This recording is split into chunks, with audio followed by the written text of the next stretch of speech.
विश्व की सबसे बड़ी सहकारी समिति इफको द्वारा जनपद के सिद्धार्थ नगर के लोहिया कला भवन में नैनो यूरिया नैनो डीएपी तरल आधारित जनपद स्तरीय सहकारी साधन सहकारी कार्यशाला का आयोजन किया गया, जिसमें Indian farmers fertiliser cooperative limited के वैज्ञानिकों एवं अधिकारियों द्वारा जनपद के कोने कोने से आए सहकारी समितियों के सदस्यों, पदाधिकारियों और किसानों को नैनो यूरिया नैनो डीएपी के फायदे, उपयोग, विधि आदि के विषय में विस्तृत रूप से जानकारी दी गई।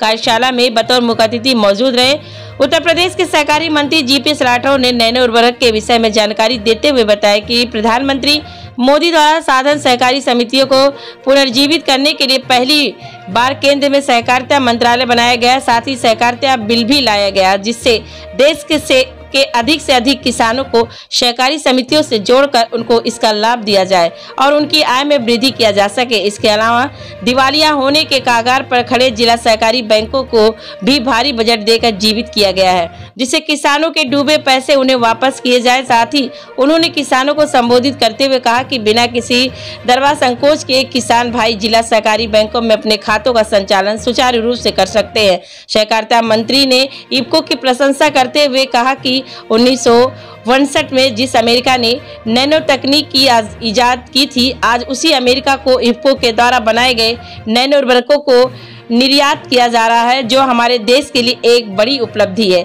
जिला सहकारी बैंक सिद्धार्थ नगर के अध्यक्ष कुंवर विक्रम सिंह ने बताया कि सहकारिता मंत्री उत्तर प्रदेश से जिले की सहकारी बैंकों और समितियों के विषय में चर्चा की गई और उसके यथास्थिति में उनको अवगत कराया गया। कुछ ऐसी समितियां हैं जिनके पास भवन नहीं है और यदि है तो जर्जर है, उन्हें दुरुस्त की जाएगी। साथ ही जिले में स्थित बैंकों की 4 शाखाएं बंद हैं, उनको भी संचालित किया जाएगा।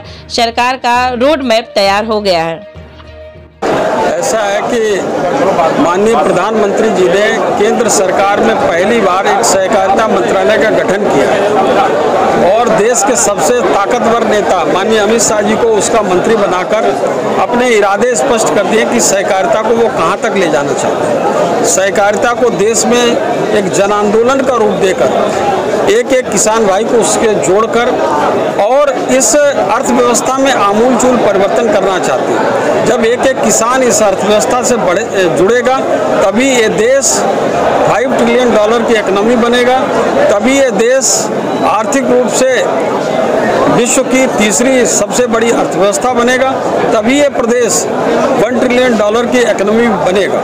तो इस दृष्टि से सहकारिता का बहुत बड़ा योगदान है, जिसको लेकर नई नई सहकारी समितियों का गठन करना, सहकारिता की सदस्यता को आगे बढ़ाना, उसको करना और जो खाद की दिक्कत है उसको दूर करके यूरिया डीएपी पहुंचाना, गेहूं खरीद करना, धान खरीद करना और इसके साथ साथ इन पैक्स के माध्यम से पेट्रोल पंप गैस एजेंसी से लगाकर जन औषधि केंद्र खोलना, तमाम ऐसे नए कार्यक्रम और क्रियाकलाप जिसमें फूड प्रोसेसिंग यूनिट लगाना, जिसके कारण इसकी आय भी बढ़े ताकि ये वाइबल हो सके। सहकारी समितियाँ इसको सीएससी के रूप में भी कन्वर्ट करेंगे, जिसमें 54 प्रकार की सुविधाएं, प्रमाण पत्र, आय प्रमाण पत्र, जन्म प्रमाण पत्र, जाति प्रमाण पत्र से लगाकर आधार कार्ड से लगाकर और पासपोर्ट तक देने की भी व्यवस्था आगे इसमें मुकम्मल करेंगे। तो ये सहकारी समितियां हमारी रीढ़ हैं और इसका कंप्यूटराइजेशन कर सभी प्रकार के भ्रष्टाचार को भी खत्म करने के लिए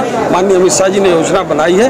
मुझको लगता है आगे आने वाले समय में सहकारिता बहुत अच्छे अपने मुकाम पर पहुंचेगा और इससे देश के सभी किसानों को बहुत बड़ा लाभ होने वाला है। सर, सिद्धार्थ बॉर्डर से सटे हैं, हरदम किसान यहाँ खाद की किल्लत झेलता, कालाबाजारी होती है, उसके बारे में देखिए, अगर जो कालाबाजारी करेगा वो झेल जाएगा और किल्लत होगी नहीं। और यहाँ पर जो भी जितनी भी खाद की रिक्वायरमेंट होगी उसको पूरा करना हमारे विभाग का भी काम है, उत्तर प्रदेश सरकार का भी काम है। किसानों को किसी प्रकार की किल्लत होने नहीं दी जाएगी। आप सोचिए कि कोरोना के समय जब देश में किल्लत हुई थी, हमारे केंद्रीय मंत्री मनसुख भाई मंडविया जी यूक्रेन युद्ध की वजह से, रसिया युद्ध की वजह से और कई देशों में कोरोना के समय भी गए, अभी रसिया यूक्रेन युद्ध के समय भी वो कई देशों में यात्रा करें, लेकिन देश में यूरिया और डीएपी की कमी हमने नहीं होने दी ना ही आगे होने दी जाएगी। सभी किसानों को समय पर यूरिया और DAP मिलेगा। अभी उर्वरक जो है नैनो सेगमेंट में आ गया है, जिसका टैगिंग आसान हो गया है, खासकर यूरिया जिसका बिल्कुल कालाबाजारी होता था और स्मगलिंग होती थी। टैगिंग आसान हो गया, कैसे रोक पाएंगे? चैलेंज होगा। ऐसा है कि एक नैनो यूरिया एक इंडिजिनस टेक्नोलॉजी से बनी हुई, हमारी स्वदेशी टेक्नोलॉजी से बनी हुई है। ये भरपूर मात्रा में सब जगह उपलब्ध है, किसी को इसकी कालाबाजारी करने की आवश्यकता ही नहीं है और उसको सभी किसानों को हम बहुत आराम से सुगमतापूर्वक जो उपलब्धि कराएंगे, क्योंकि इसका ट्रांसपोर्टेशन आसान है, इसका स्टोरेज आसान है और ये सस्ती भी है। तो इसका हम हर तरीके से सबको उपलब्ध भी कराएंगे और किसी प्रकार की कालाबाजारी होती है तो सख्त से सख्त कार्रवाई की जाएगी। इसका उपयोग देसी मिट्टी बनाने में भी लोग करते थे, इसलिए इसका जो है इसका कालाबाजारी होता था, इसका स्मगलिंग होता था। देखिए, ऐसा है कि बहुत सी चीज़ें माननीय प्रधानमंत्री जी ने पहले नीम कोटेड यूरिया शुरू की, अब नैनो यूरिया आई, अभी उन्होंने गोल्ड कोटेड यूरिया शुरू कर दी, सल्फर कंटेंट उसमें ज़्यादा है। तो इस तरीके से किसानों की दिक्कतों को दूर कर रहे हैं। लेकिन जब गेहूं होता है तो उसके साथ बथुआ भी आ जाता है, तो उसका लिए ये थोड़ी गेहूं में पानी ना लगाएं। तो हम अपना काम करेंगे, वो अपना काम करेंगे, जो उल्टा पुल्टा काम करेगा, कालाबाजारी करेगा, उसको जेल भेजने का भी काम करेंगे। इसको लेकर क्या ऐसा है कि एक तो हम सहकारी समितियों की आय बढ़ाने के साधन बढ़ा रहे हैं, ये स्वयं सक्षम हो जाएंगे। दूसरा, माननीय मुख्यमंत्री जी ने इसको सुदृढ़ीकरण के लिए एक योजना बनाई है, जिसके माध्यम से धीरे धीरे हम समितियों को सक्षम कर रहे हैं, सुदृढ़ कर रहे हैं और इनको व्यवस्थित कर रहे हैं और इसकी जो जर्जर बिल्डिंग है, इनकी जगह सही बिल्डिंग खड़ा करने का भी काम उत्तर प्रदेश सरकार के द्वारा किया जा रहा है। सर, यहाँ का बैंक शून्य हो चुका है सहकारी से। ऐसा है कि यहाँ का बैंक शून्य हो चुका था, यहाँ का बैंक दिवालिया घोषित करने के कगार पे पहुँच गया था।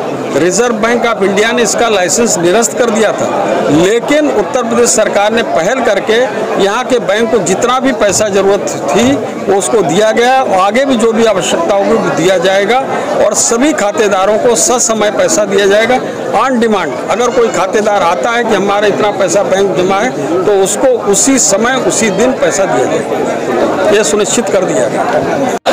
देखिए, इसमें सबसे बड़ी दिक्कत ये थी कि लोगों ने एक विश्वास खो दिया है बैंक से और जो भी जिनका भी पैसा जमा था उनका अभी तक हम नहीं दे पा रहे थे, लेकिन अभी मंत्री जी ने वो आश्वस्त किया है कि जिनका भी पैसा है सभी लोगों का भुगतान समय से किया जाएगा।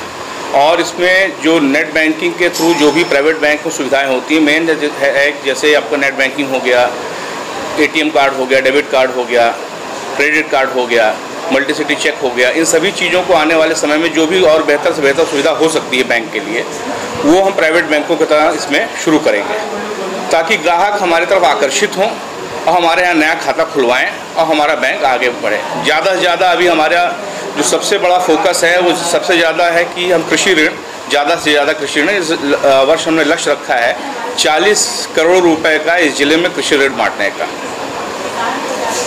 जो पुराने बकायेदार हैं जी, जो पुराने खाता धारक हैं, उनके लिए है वो आए अपना पैसा लेके जाएं, हम पैसा दे देना शुरू कर दिए हैं। आए नहीं पैसा मिले तो फिर वो बोलने के पैसा नहीं मिला, पैसा हमारे पास पर्याप्त मात्रा में है, जो भी आएगा उसका पूरा भुगतान किया जाएगा। आपकी कई शाखाएं बंद चल रही हैं। हाँ, जो शाखाएं हमारी बंद चल रही हैं, जैसे 2002 तक हमारे यहाँ 10 शाखाएं चल रही थी, आज सिर्फ 6 शाखाएं चल रही हैं। अब हम आने वाले समय में हर ब्लॉक स्तर पे एक शाखा खोलने जा रहे हैं। जो कर्मचारियों की कमी थी वो भी मंत्री जी के संज्ञान में डाल दिया गया। आने वाले समय में उन कर्मचारियों की भी पूरा किया जाएगा, चाहे वो प्रदेश स्तर से भेजा जाए, चाहे जिस भी स्तर से भेजा जाए। जहाँ तक देखा जाता है इस बैंक के कर्मचारियों का भी भुगतान नहीं, लोग परेशान नहीं, बैंक के कर्मचारी नहीं कह सकते, बैंक के जो पुराने कर्मचारी थे उनका लगभग 90% भुगतान पूरा हो चुका है। आगे क्या लगता है? उन्हीं कर्मचारियों का पैसा बचा होगा जिनके ऊपर कोई चार्ज होगा, कोई गबन, कोई ना कोई मामला उनका होगा, लायबिलिटी। नए सदस्यों को जोड़ना ये है कि देखिए, अगर जब तक नए सबसे प्राइमरी स्टेज की जो वो होती है वो हमारा पैक्स होता है, समितियाँ होती हैं, और जब 200 सदस्य नए 150, 250 जो भी अपना पैसा दे के जब जुड़ेंगे, सहकारिता का मतलब होगा सबकी सहभागिता। जब सभी लोग पैसा लेके जुड़ेंगे और जो भी योजनाएं हम चालू कर रहे हैं, चाहे वहाँ पे पेट्रोल पंप खोलेंगे, चाहे गैस एजेंसी खोलेंगे, चाहे आने वाले समय में समिति स्तर पर जो योजनाएं हैं कि गांव में औरतें एक अपना समूह बना के, समिति बना के वो अचार का व्यवसाय कर सकती हैं, पापड़ बना सकती हैं। अमूल जो आपका इतना बड़ा डेयरी इंडस्ट्री आज पूरे विश्व में व्यापार कर रहा है, वो आपका सहकारिता से ही है। तो जब तक लोग जुड़ेंगे नहीं तब तक जो है सहकारिता आगे बढ़ नहीं पाएगा। इसी नाते सदस्यता अभियान पर विशेष ध्यान दिया जा रहा है हर समिति स्तर पे, क्योंकि लगभग एक नया पंचायत स्तर पे एक समिति है। हर समिति स्तर पे अगर हम जो है सदस्यता शुरू करेंगे, 200 से शुरुआत करें, लेकिन आने वाले समय में जो हम लोग का लक्ष्य है हर ग्राम सभा में 50 सदस्य सहकारिता के होंगे। आने वाले समय में हम लोग का ये भी लक्ष्य है।